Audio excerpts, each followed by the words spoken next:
ನಮಸ್ಕಾರ, ಶುಭೋದಯ ಪ್ರೀತಿಯ ವೀಕ್ಷಕರೆಲ್ಲರಿಗೂ ಸಂಕಲ್ಪ ಸುದ್ದಿ ಕಾರ್ಯಕ್ರಮಕ್ಕೆ ಆತ್ಮೀಯ ಸ್ವಾಗತ ಹೇಳ್ತಾ ಇರೋದು ನಾನು ಅನುಷಾ. ಮೊದಲನೇ ಬಾರಿ ಚಾನಲ್ ವೀಕ್ಷಿಸ್ತಿದ್ದೀರಾ ಅಂತಂದ್ರೆ ಈಗಲೇ ಚಾನಲ್ನ ಸಬ್ಸ್ಕ್ರೈಬ್ ಮಾಡಿ, ನಮ್ಮ ವಿಡಿಯೋಸ್ನ ಲೈಕ್ ಮಾಡಿ. ಇನ್ನು ಪ್ರತಿಯೊಂದು ವಿಡಿಯೋಸಲ್ಲಿ ಕೂಡ ನಮಗೆ ಸಾಕಷ್ಟು ಉಪಯುಕ್ತವಾಗಿರುವಂತಹ ವಿಚಾರಗಳು, ವೇದ, ಶಾಸ್ತ್ರ, ಪುರಾಣ, ಜ್ಯೋತಿಷ್ಯ, ವಾಸ್ತು, ಯಾವುದೇ ರೀತಿಯಾಗಿರುವಂತಹ ಸಮಸ್ಯೆಗಳಲ್ಲಿ ಸರಳವಾಗಿರುವಂತಹ ರೆಮಿಡೀಸ್ನ ತಿಳಿಸ್ಕೊಡುವಂತ ಸ್ಪಿರಿಚುವಲ್ ಗುರು ಡಾಕ್ಟರ್ ವಿಷ್ಣು ದತ್ತ ಗುರುಜಿ ಅವರಿದ್ದಾರೆ. ಗುರುಗಳನ್ನ ಕಾರ್ಯಕ್ರಮಕ್ಕೆ ಬರ್ಮಾಡ್ಕೊಳ್ಳೋಣ.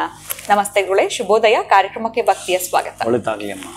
ಮನುಷ್ಯ ಪ್ರತಿಯೊಬ್ಬನು ಕೂಡ ತಿಳ್ಕೊಳ್ಬೇಕಾಗಿರುವಂತಹ ಷೋಡಶ ಕರ್ಮಗಳ ಬಗ್ಗೆ ನಮಗೆ ತಿಳಿಸ್ಕೊಡ್ತಾ ಬಂದಿದ್ರಿ.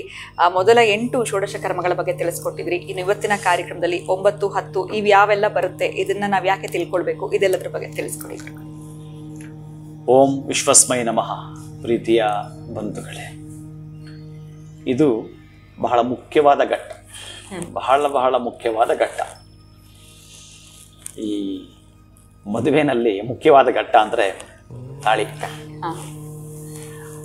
ಅದಕ್ಕಿಂತಲೂ ಮುಖ್ಯವಾದ ಘಟ್ಟ ಇದೆ, ಅದು ಬೇಕಾಗಿತ್ತು ಜನಕ್ಕೆ. ಆದರೆ ತಾಳಿ ಅನ್ನೋದನ್ನು ನಾವು ಮನಸ್ಸಿಗೆ ಅಂದ್ಕೊಂಡಿದ್ದೀವಿ, ಅದಾಗ್ತಾ ಇದೆ. ಆದರೆ ಮನುಷ್ಯನ ಜೀವಿತ ಕಾಲಕ್ಕೆ ಬೇಕಾಗಿರುವಂಥದ್ದು ಅವನು ಡಿಸೈನ್ ಮಾಡಿಕೊಳ್ಳುವಂಥದ್ದು ಇಲ್ಲಿಂದಲೇ. ಇದಕ್ಕೆ ಬಹಳ ಒತ್ತು ಕೊಡಬೇಕು. ವಿದ್ಯಾರಂಭ, ಅಕ್ಷರಾಭ್ಯಾಸ.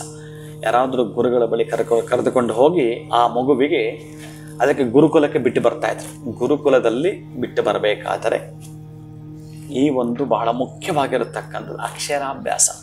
ಈಗಲೂ ಕೆಲವು ಸ್ಕೂಲ್ ಓಪನ್ ಆದಾಗ ಮಾಡಿಸ್ತಾರೆ, ಶಾಸ್ತ್ರೋಕ್ತವಾಗಿ ಅಕ್ಕಿ ಮೇಲೆ ನಂಬರ್ಸ್ ಬರೆಯುವಂಥದ್ದು, ಹೆಸರು ಬರೆದು ಎಲ್ಲ ಮಾಡಿಸ್ತಿರ್ತಾರೆ. ಅಂತಹ ಒಳ್ಳೆಯ ಗುರುವಿನ ಹುಡುಕಾಟ, ಗುರುಕುಲವನ್ನು ಹುಡುಕಾಟ ಮಾಡಿ ಆ ಮಗುಗೆ ಬೇಕಾಗಿರತಕ್ಕಂಥದ್ದು ಏನು ಗುರುಕುಲದ ಪದ್ಧತಿಯ ಶಿಕ್ಷಣ ಅಂದರೆ ಸಂಸ್ಕಾರವನ್ನು ಮತ್ತು ಅವನಿಗೆ ಬೇಕಾದ ಶೈಕ್ಷಣಿಕ ಶಿಕ್ಷಣವನ್ನು ಕೂಡ ಇಲ್ಲಿ ಬಹಳ ಪ್ರಮುಖವಾಗಿ, ಅದಕ್ಕೂ ಕೂಡ ಒಂದು ಲಗ್ನವನ್ನು ನೋಡಿ, ಒಂದು ತಿಥಿಯನ್ನು ನೋಡಿ, ಆ ದಿನಕ್ಕೆ ಸಂಬಂಧಪಟ್ಟ ಹಾಗೆಯೇ ಗುರುಗಳ ಕಡೆಯಿಂದ ಈ ಮಗುಗೊಂದು ಆಶೀರ್ವಚನ ಮಾಡಿಸ್ತಾರೆ. ಅಂಥ ಆಶೀರ್ವಚನವನ್ನು ಮಾಡೋ ಅಂಥ ಈ ಅಕ್ಷರಾಭ್ಯಾಸ ಅಮ್ಮನಿಂದ ಆ ಅನ್ನೋದು ಏನು ಪ್ರಾರಂಭ ಆಗುತ್ತೋ ಅಲ್ಲಿ ಈ 33 ದೇವತೆಗಳ ಕೃಪೆ ಈ ಮಗುಗಾಗಬೇಕು. ಯಾವುದೋ ಒಂದು ದೇವತೆ ಇಲ್ಲ ಅಂತಂದ್ರೂ ಕೂಡ ಬಹುಶಃ ಈ ಹನುಮಂತನಿಗೆ ಈ ನವವ್ಯಾಕರಣವನ್ನು ಮಾಡ್ಕೋಬೇಕಾದ್ರೆ ಅವರ ತಂದೆ ಮುನಿಸ್ಕೊಂಡಿದ್ರು. ಯಾವಾಗ ಆ ಗಾಳಿ ಸ್ತಬ್ಧ ಆಯಿತೋ ಎಲ್ಲ ದೇವತೆಗಳು ಭಯಪಟ್ಟರು. ಎಲ್ಲ ದೇವತೆಗಳು ಬಂದು ಆಶೀರ್ವಚನ ಮಾಡಿದ್ರು. ಆವಾಗ ನವವ್ಯಾಕರಣವನ್ನು ಕಳೆದುಕೊಂಡ. ಮಕ್ಕಳಲ್ಲೂ ಕೂಡ ಹಾಗೇನೆ ಅವನ ಬದುಕನ್ನು ಅವನು ಹೇಗೆ ಬೇಕೋ ಹಾಗೆ ಸಾಂಗೋಪಾಂಗವಾಗಿ ತಿದ್ದಿ ತೀಡಿ ಹೊರಡಬೇಕಾದ್ರೆ ಇಲ್ಲಿ ಬಹಳ ಮುಖ್ಯವಾಗಿರುತ್ತೆ ಘಟ್ಟ ಇದು. ಅಂತಹ ಅಕ್ಷರಾಭ್ಯಾಸ, ಅಂತಹ ವಿದ್ಯಾರಂಭ ಮಗುವಿಗೆ ಬಹಳ ಒತ್ತು ಕೊಡ್ತಕ್ಕಂಥದ್ದು. ಗುರುರು ಬ್ರಹ್ಮ, ಗುರುರು ವಿಷ್ಣು, ಗುರುರು ದೇವೋ ಮಹೇಶ್ವರ, ಗುರು ಸಾಕ್ಷಾತ್ ಪರಬ್ರಹ್ಮ, ತಸ್ಮೈ ಶ್ರೀ ಗುರುವೇ ನಮಃ. ಈ ಗುರುವೇ ನಮಃ ಅಂತ ಇರೋದನ್ನ ಈಗ ಹುಡುಗರೆಲ್ಲ ಗುರುವೇನ್ ಮಹಾ ಆಗಿದೆ ಈಗ. ಹಾಗೆ ಹೇಳ್ತಾರೆ ಮಕ್ಕಳು.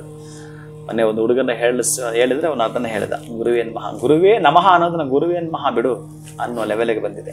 ಅಕ್ಷರಾಭ್ಯಾಸದಲ್ಲಿ ಇವೆಲ್ಲ ಇರ್ತವೆ. ಅಂದರೆ ಆ ಮಗುಗೆ ಎಲ್ಲೆಲ್ಲಿ ಯಾವ ಜ್ಞಾನ ಬೇಕೋ ಅವನ ಇರ್ತಕ್ಕಂಥ ಅಜ್ಞಾನವನ್ನು ತೊಡೆದು ಹಾಕಿ ಅವನ ಬದುಕಿಗೆ ಬೇಕಾಗಿರ್ತಕ್ಕಂಥ ಎಲ್ಲ ತರಹದ ಶಿಕ್ಷಣವನ್ನು ಕೊಡಲಿಕ್ಕೆ ಸಾಧ್ಯವಿದೆ. 64 ವಿದ್ಯೆಗಳು ಕಲಿಸ್ತಕ್ಕಂತಹ ಒಂದು ಗುರುಕುಲ ಕೂಡ ಬಹಳ ನನಗಿಷ್ಟವಾಗಿದ್ದದ್ದು, ಬಹಳ ಮುಖ್ಯವಾಗಿರ್ತಕ್ಕಂಥದ್ದು. ನೀವೆಲ್ಲ ಈ ಶಿಕ್ಷಣಕ್ಕೆ ಹಣ ಖರ್ಚು ಮಾಡಬೇಕು. ಅಲ್ಲಿ ಹಾಗಲ್ಲ. ಆ ಶಿಕ್ಷಣದ ಪದ್ಧತಿಯೇ ಮಗುವೆಲ್ಲ ಕಲ್ತಾದ್ಮೇಲೆ ಅವನಿಗೆ ಒಂದಷ್ಟು ಹಣ ಕೊಟ್ಟು ಕಳಿಸ್ತಾರೆ. ನೀನು ಶಿಕ್ಷಣ ಕಲ್ತಿದ್ದೆ, ಹೋಗು, ಅದೇನು ಮಾಡ್ತೀಯ ಮಾಡಿದ್ರು ಅಂತ ಹೇಳಿ ಮಾಡ್ತಾರೆ. ಹಾಗೆಲ್ಲ ಇದ್ದಾವೆ. ಈಗ ಶಿಕ್ಷಣ ಸಂಸ್ಥೆಗಳೇ ಯಾವುದೋ ರೀತಿಯಲ್ಲಿ ಆಗಿದೆ.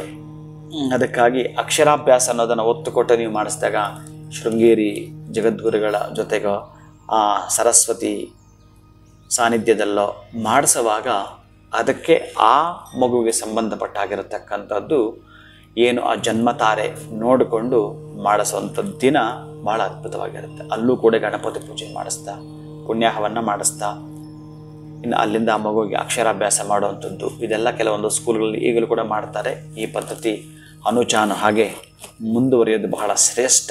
ಈ ಸಂಸ್ಕಾರಗಳಲ್ಲಿ ಬರತಕ್ಕಂಥದ್ದು ಆಯಾಯ ಕಾಲಘಟ್ಟಕ್ಕೆ ಅದು ಬರೋದ್ರಿಂದ ಬಹಳ ಒಳಿತನ್ನು ಕಾಣುವಂಥದ್ದು. ಇನ್ನು ಈ ಅಕ್ಷರಾಭ್ಯಾಸ ಅಂತ ಆದಮೇಲೆ ಕರ್ಣವೇದ. ಕರ್ಣವೇದ ಅಂದರೆ ಕಿವಿ ಚುಚ್ಚುವುದು. ನೋಡಿ, ಕಿವಿ ಚುಚ್ಚೋದ್ರಿಂದ ಈ ಮಕ್ಕಳು ಏನಾದರೂ ಸ್ಕೂಲಲ್ಲಿ ತಪ್ಪು ಮಾಡಿದ್ರೆ ಮೊದಲು ಕಿವಿ ಹಿಂಡಿತಾ ಇದ್ರು. ಹೌದು, ನೋಡಿ ಎಷ್ಟು ಚೆನ್ನಾಗಿ ಲಿಂಕ್ ಕೊಟ್ಟಿದ್ದಾನೆ ಅಂತಂದರೆ, ಅಷ್ಟು ಶಾರ್ಪ್ ಆಗ್ತಿದ್ದಂತೆ ಅವನು ಕಿವಿ ಹಿಂಡಿದ ಕೂಡಲೇ. ಕಿವಿ ಚುಚ್ಚುವಿಕೆಯಿಂದ ರಾಹು ಕೇತುಗಳ ದೋಷ ಹೋಗ್ತಾವಂತೆ. ರಾಹು ಕೇತುಗಳನ್ನು ಬಾಧಿಸೋದೇ ಇಲ್ಲ. ಏನು, ಈ ಕರ್ಣವೇದವನ್ನು ಶಾಸ್ತ್ರೋಕ್ತವಾಗಿ ಮಾಡುವುದರಿಂದ. ಆನಂತರ ಶ್ರವಣ ಶಕ್ತಿ ಹೆಚ್ಚಿಸುತ್ತದೆ. ಅವನಲ್ಲಿ ಆ ಶ್ರವಣ ಶಕ್ತಿಯನ್ನು ಹೆಚ್ಚಿಸುವಂಥದ್ದು ಬಹಳ ಅದ್ಭುತವಾಗಿ. ಇನ್ನು ಜ್ಯೋತಿಷದ ಪ್ರಕಾರ ಅವನಿಗೆ ಜ್ಞಾಪಕ ಮಾಡ್ಕೊಳ್ತಕ್ಕಂಥದ್ದು ಶೀಘ್ರ. ಹೇಗೆ ನೀವು ಟೀಚರಿಗೆ ಹಿಂದಿದ ಕೂಡಲೇ ಸಡನ್ ಜ್ಞಾಪಕ ಮಾಡ್ಕೊತೀರಿ, ಹಾಗೆ ಜ್ಞಾಪಕ ಶಕ್ತಿ ಮತ್ತೆ ಮತ್ತೆ ಅಭಿವೃದ್ಧಿ ಆಗ್ತಾ ಇರುತ್ತೆ, ವೃದ್ಧಿ ಆಗ್ತಾ ಇರುತ್ತೆ. ಅಂತಹ ಒಂದು ರೀತಿ ಅದು ಆಭರಣವೂ ಆಯಿತು. ಆ ಕಿವಿ ಚುಚ್ಚು ನೀವು ಇಡತಕ್ಕಂತಹದ್ದು ಓಲೆ ಏನಿದೆಯೋ ಅದರ ಜೊತೆಗೆ ಮಕ್ಕಳಿಗೆ ತದನಂತರ ಈ ಮದುವೆ ಆದಮೇಲೆ ಕೆಲವೊಂದು ದೋಷಗಳಿರ್ತವೆ, ಅದನ್ನು ಹೋಗಲಾಡಿಸಂತ ಶಕ್ತಿ ಇರುತ್ತಂತೆ ಆ ಕಿವಿ ಚುಚ್ಚೋದ್ರಿಂದ. ಅಂತಹ ಕರ್ಣ ವೇದವನ್ನ ಬಹಳ ಚೆನ್ನಾಗಿ ಶಾಸ್ತ್ರೋಕ್ತವಾಗಿ ಮಾಡೋದ್ರಿಂದ ಮಕ್ಕಳಿಗೆ ಈ ರಾಹುಕೇತುಗಳ ದೋಷವನ್ನು ಹೋಗಲಾಡಿಸ್ಕೊಳ್ತಾ ಶ್ರವಣ ಶಕ್ತಿಯನ್ನು ಹೆಚ್ಚಿಸ್ಕೊಳ್ತಕ್ಕಂತಹದ್ದು, ದೈಹಿಕ ಶಕ್ತಿ ಕೂಡ ಹೆಚ್ಚಿಸ್ಕೊಳ್ತಕ್ಕಂಥದ್ದು, ಮಾನಸಿಕವಾಗಿ ಅವನ ಸ್ಥಿತಪ್ರಜ್ಞನಾಗುವಂಥದ್ದು ಎಲ್ಲವೂ ಕೂಡ ಹೇಳ್ತಾನೆ. ಒಂದೊಂದು ನರ ಕೂಡ 72,000 ನಾಡಿಗಳಲ್ಲಿ ಒಂದೊಂದಕ್ಕೊಂದು ಲಿಂಕ್ ಇಟ್ಟಿರ್ತಾನೆ ನೋಡಿ. ಶ್ರವಣ ಶಕ್ತಿಯನ್ನು ಹೆಚ್ಚಿಸ್ಕೊಡೋದ್ರ ಜೊತೆಗೆ ಜ್ಞಾಪಕ ಇಟ್ಕೊಳ್ತಾನಂತೆ.